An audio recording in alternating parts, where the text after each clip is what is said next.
আসসালামু আলাইকুম। অষ্টম শ্রেণীর বিজ্ঞান টিউটোরিয়ালে তোমাদেরকে স্বাগতম।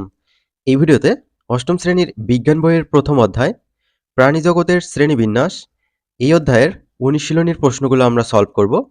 তোমরা খুব সুন্দরভাবে লাইন বাই লাইন এই অধ্যায়ের যে রিডিং পড়াগুলো আছে সেগুলো পড়ে নেবে।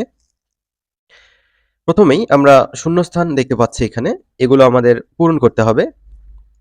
১ নম্বর, যকৃৎ কৃমির রেশন অঙ্গ হলো, এখানে ড্যাশ দেওয়া আছে, তো যকৃৎ কৃমির রেশন অঙ্গের নাম এখানে লিখতে হবে। তো চলো আমরা এটি সমাধান দেখে নেই। শিক্ষার্থীরা খেয়াল করো, যকৃৎ কৃমির রেশন অঙ্গ হলো শিখা অঙ্গ। তারপর ২ নম্বরে ছিল হচ্ছে চিংড়ির রক্তপূর্ণ গহ্বরকে হিমোসিল বলে। তো এখানে গ্যাপ দেওয়া ছিল। ৩ নম্বর, ড্যাশ পেশিবহুল পা দিয়ে চলাচল করে। মলাস্কা পর্বের প্রাণীরা পেশিবহুল পা দিয়ে চলাচল করে। তারপর ৪ নম্বরে শুরুতেই গ্যাপ ছিল, তো এইখানে লেখা ছিল উপপর্বের প্রাণীরা মেরুদণ্ডী। কোন উপপর্বের প্রাণীরা মেরুদণ্ডী? উত্তর হবে ভার্টিব্রাটা। ৫ নম্বর, ইউরোকর্ডাটা উপপর্বভুক্ত প্রাণীদের লেজে কি থাকে? নটোকর্ড থাকে। তো গ্যাপে আমরা নটোকর্ড লিখেছি। তো আশা করি বুঝতে পেরেছো। তোমরা বইয়ের পড়াগুলো যদি লাইন বাই লাইন পড়ো তাহলে খুব ভালোভাবে বুঝতে পারবে। এখানে সংক্ষিপ্ত উত্তর প্রশ্ন আছে। আমরা এখানে ৫টি সংক্ষিপ্ত প্রশ্ন সমাধান করব এখন। প্রথম প্রশ্ন, কোন প্রাণীর দ্বিপদ নামে কয়টি অংশ থাকে? এই অংশগুলো কি কি? মানুষের বৈজ্ঞানিক নাম কি? চলো আমরা এখানে ছোট ছোট ৩টি প্রশ্ন দেখতে পাচ্ছি ১ নম্বরের মধ্যে, এগুলো সলভ করে ফেলি। ১ নম্বরের উত্তর দেখো, দ্বিপদ নামের ২টি অংশ থাকে। তো এখানে ছিল কয়টি অংশ থাকে সেটা লিখলাম। এই অংশগুলো কি কি? তো ১ নম্বর হচ্ছে গণের নাম, যেটা হচ্ছে জেনাস বলা হয়। তারপর হচ্ছে ২ নম্বর হচ্ছে প্রজাতির নাম, এটা হচ্ছে স্পিসিস। তারপর ছিল মানুষের বৈজ্ঞানিক নাম কি? মানুষের বৈজ্ঞানিক নাম হচ্ছে হোমো স্যাপিয়েন্স। এবার ২ নম্বর প্রশ্ন আমরা সলভ করব। বলা হয়েছে তোমার চেনা জানা ৫টি আর্থ্রোপোডার নাম লেখো, অর্থাৎ আর্থ্রোপোডা পর্বের প্রাণীর নাম লিখতে বলছে। ১ নম্বর মাকড়সা, ২ নম্বর হচ্ছে বিচ্ছা পোকা, তারপর হচ্ছে প্রজাপতি, চিংড়ি, তারপর হচ্ছে পিঁপড়া। ৩ নম্বর প্রশ্ন, চিংড়ি কোন পর্বের প্রাণী? এদের বৈশিষ্ট্যগুলো কি কি? উত্তর, চিংড়ি আর্থ্রোপোডা পর্বের প্রাণী। বৈশিষ্ট্যগুলো আমরা এখানে লিখে দিয়েছি, তোমরা চাইলে বই থেকে পড়তে পারো।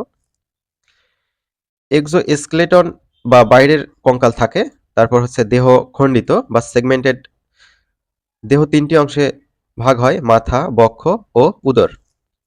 তারপর যৌগিক চোখ থাকে। শ্বাস-প্রশ্বাস গিলের মাধ্যমে হয়ে থাকে। এই হচ্ছে চিংড়ির বৈশিষ্ট্য বা আর্থ্রোপোডা পর্বের প্রাণীর বৈশিষ্ট্যগুলো।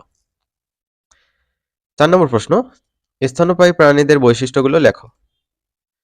১ নম্বর, দুধ উৎপাদনের জন্য স্তন্যগ্রন্থি থাকে, শরীর লোমে আবৃত থাকে, ৪ কোষী হৃৎপিণ্ড থাকে, অর্থাৎ ৪টি হৃৎপিণ্ড থাকে, অভ্যন্তরীণ নিষেক ঘটে, তারপর হচ্ছে তাপ নিয়ন্ত্রণ করতে সক্ষম। ৫ নম্বর, ইউরোকর্ডাটার বৈশিষ্ট্যগুলো কি কি? প্রাথমিক অবস্থায় ফুলকার পৃষ্ঠীয় ফাঁপা স্নায়ুরজ্জু থাকে। শুধুমাত্র লার্ভা দশায় এদের লেজে নটোকর্ড থাকে। তো ইউরোকর্ডাটার একটা উদাহরণ হচ্ছে অ্যাসিডিয়া। তো শিক্ষার্থীরা আমরা সংক্ষিপ্ত উত্তর প্রশ্নগুলো সলভ করে ফেললাম। এবার আমরা বহু নির্বাচনী প্রশ্নগুলো সলভ করব। ১ নম্বর বলা আছে, কোনটি মলাস্কা পর্বের প্রাণী? কাঁকড়া, জোঁক, তারা মাছ, ঝিনুক। উত্তর হবে ঝিনুক। তোমরা বেশি বেশি বই পড়বা। ২ নম্বর, স্কাইফা ও হাইড্রা উভয়ই দ্বিস্তরী, বহুকোষী, সুগঠিত তন্তুবিহীন। এখানে বহুকোষী এবং সুগঠিত তন্তুবিহীন, এই দুটো উত্তর হবে। নিচের কোনটি সঠিক? এই যে দেখো ২ এবং ৩ গ নম্বরে আছে, সুতরাং এই যে গ নম্বর হচ্ছে সঠিক। এবার নিচে একটা ছক দেওয়া আছে, এই ছক দেখে ৩ নম্বর ৪ নম্বর বহু নির্বাচনী প্রশ্ন সলভ করতে হবে। এম, প্রাণীর ডানা ও হিমোসিল নামক দেহগহ্বর থাকে। এন, প্রাণীর পালক ও ফুসফুসের সাথে বায়ুথলি থাকে। এন, প্রাণী ডিম পাড়ে এবং শীতল রক্তবিশিষ্ট। পি, প্রাণীর আইস এবং যুগ্ম পাখা থাকে। ছকের কোন প্রাণীটি অমেরুদণ্ডী? এখানে প্রাণীর ডানা এবং হিমোসিল নামক দেহগহ্বর থাকে। এম প্রাণী, এটি হচ্ছে অমেরুদণ্ডী। ক নম্বরটা সঠিক। এরপর ৪ নম্বর বলা হয়েছে উড়তে পারে এম ও এন প্রাণী, 2 নম্বর বলা হয়েছে এন ও প্রাণী, 3 নম্বর হচ্ছে এম ও পি প্রাণী।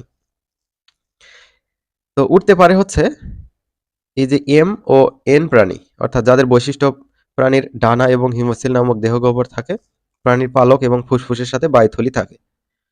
তো এরাই হচ্ছে উঠতে পারে। তাহলে M O N, M O N 1 নম্বরে আছে। নিচের কোনটি সঠিক? উত্তর হবে ক নম্বর। শিক্ষার্থীরা, এই পর্বে আমরা শূন্যস্থান, সংক্ষিপ্ত প্রশ্ন এবং বহুনির্বাচনী প্রশ্নগুলো আলোচনা করলাম। পরবর্তী পর্বে এখানে যে সৃজনশীলগুলো দেখতে পাচ্ছ, এই সৃজনশীলগুলো আলোচনা করা হবে ইনশাল্লাহ। তো শিক্ষার্থীরা, পরবর্তী ভিডিওতে দেখা হবে। আল্লাহ হাফেজ।